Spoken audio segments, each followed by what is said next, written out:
Today we'll have a look at finding the area between two curves, and we have a cubic and also a linear function. So we need to do this all algebraically, exact coordinates and all of that sort of thing. So if we think about our cubic, we can see that if we factorize it a little bit, we can see that we'll have, in terms of our x-intercepts, we can factorize out the x, and we're left with 2x squared take 3. So we have an x-intercept of 0, and our other x-intercept will be x equals plus or minus, because we've got that squared there, square root of 3 on 2. Okay, so we can see what we've got there, and it's a positive one. So if we just have a little bit of a sketch over here,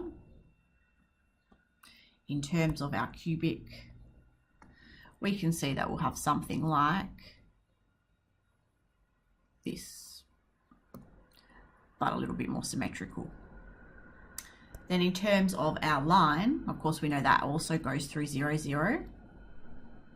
And it will go through, I mean, this is not to scale, but it will go through such that we end up with these two intersection points, also creating symmetry like the example yesterday. So really I need to find what one of those values is, and then we'll be able to just find the area of a half of the diagram and then multiply it by 2. So if I have a look at where I've got 2x cubed take 3x equal to 7x, then I'm looking at 2x cubed take 10x is equal to 0.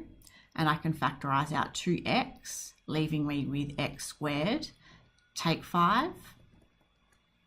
So basically I've got my 0, and then this point here of this coordinate will be the square root of 5.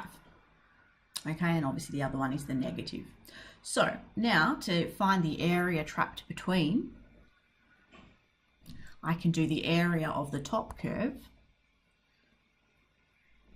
So I'm going to be looking at 2 times, because of the symmetry, between 0 and root 5, the area of the top curve, which is the line, subtract the area of the curve underneath, which is the cubic. So we want to work on that. Okay, so I'm going to anti-differentiate, and I get 7x squared on 2, subtract 2x to the 4 on 4, plus 3x squared on 2, between 0 and root 5. So because of the x squareds, let's simplify that a little bit. And I've got 7 plus 3, so I've got my 10x squared on 2, or 5x squared, take x to the 4 on 2.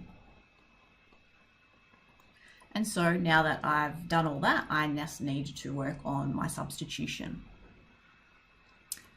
So I end up with substituting in root 5. First of all, I get 5 times, and obviously root 5 squared is going to cancel out and just give me a 5. So I have 25 take, and then root 5 to the power of 4 is going to be actually like 5 squared. So that will be 25 on 2. So I have that. And then substituting in 0, I'm just going to end up with 0. Okay, so I end up with 25 times 2 take 25, which gets me 25 units squared. And just taking a look on the calculator, which I did earlier, and finding that area, you can see that we do get 25.